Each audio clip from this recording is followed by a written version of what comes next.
Zdravíme vás, my jsme Anonymous. Jistě jste si všimli, že se v poslední době začíná mluvit o svobodném internetu.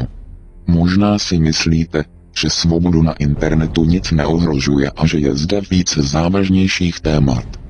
Internet je přece jako obrovský oceán informací, který nikdo nemůže ovládnout. Ale právě tento obrovský svobodný prostor je trnem v oku nadnárodním korporacím a elitám, které se pokoušejí vládat masy lidí. Tyto skrytě vládnoucí elity ovládají svět pomocí korupce, politiků a dalších manipulativních technik. Jejich cílem je koncentrace veškeré moci a bohatství. Vydělávají na vás prostřednictvím nadnárodních korporací. Jejich největším nepřítelem se stal internet. Mají strach ze svobodné společnosti, která má přístup k pravdivým informacím. Díky sociálním sítím se lidé dokáží velmi rychle domluvit na demonstracích a dalších projevech nesouhlasu s vládou. To těmto mocným elitám vadí a chtějí internet více kontrolovat. Používají k tomu různé záminky, jednou z nich je v současné době internetové pirátství. Pod záminkou boje proti pirátství se snaží donutit státy, aby přistoupily na mezinárodní dohody, které postupně omezí svobodu slova nejen na internetu. Pokud se jim nepodaří zavést cenzuru pod záminkou boje proti pirátství, najdou si jinou.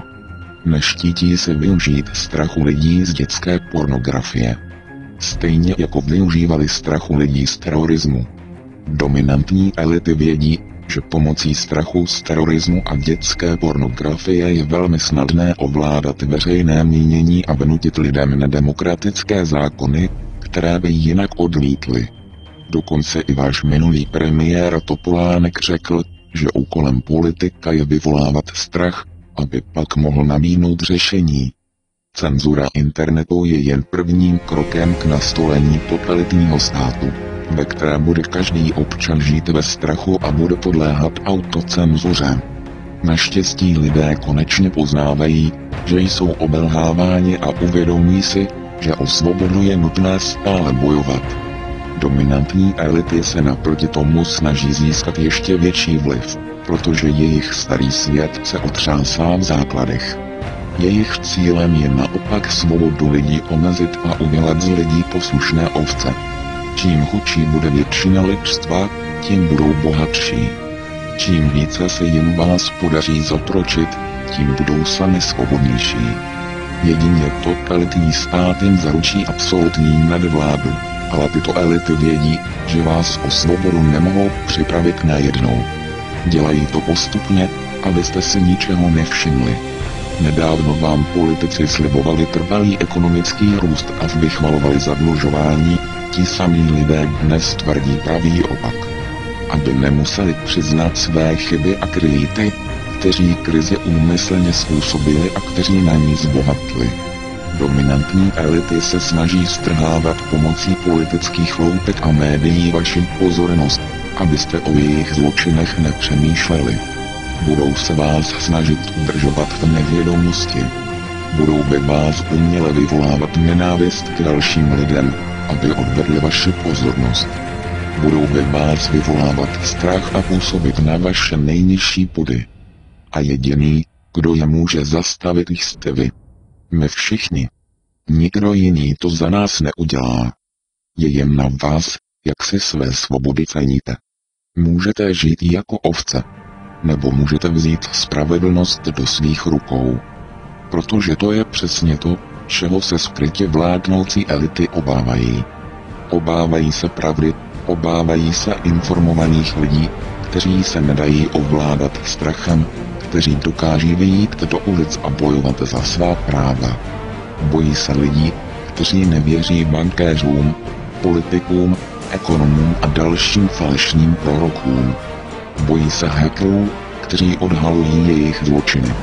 Bojí se Anonymous, protože je nedokáží kontrolovat. Bojí se pravdy, protože ovládají svět pomocí lží. Přichází revoluce a každá revoluce sebou přináší oběti. Budou se vás snažit zastrašit a zkompromitovat, budou šířit dezinformace. V některých státech vás budou zatýkat a mučit. Ale pokrok se nedá zastavit a pravda se nedá umlčet. Můžeme prohrát bitvu, ale vyhrajeme válku. Záleží jen na vás. Můžete vašim potomkům předat svět plný násilí a lží, ve kterém budete sloužit v totalitních státech vládnoucím elitám. Nebo jim můžete jednou předat svobodnou zemi, ve které nikdo nebude brzdit pokrok a lidé budou svobodně žít a sdílet informace. Přišel čas postavit se těm, kteří vydělávají na našem strachu, na násilí, na válkách a nemocech. Totalitní stát není za dveřmi, už dávno stojí ve dveřích a čeká, zda ho vpustíme dovnitř. Přišel čas bojovat o svobodu s nadnárodními korporacemi a skrytě vládnoucími elitami. Ukažme jim, že nejsme jejich otroci. Lidé by se neměli obávat svých vlád, ale vlády se musí bát svých občanů. My jsme ti, na které jsme čekali. Revoluce začíná. Jsme Anonymous. Jsme Legie. Nezapomínáme. Neodpouštíme. Očekávejte nás.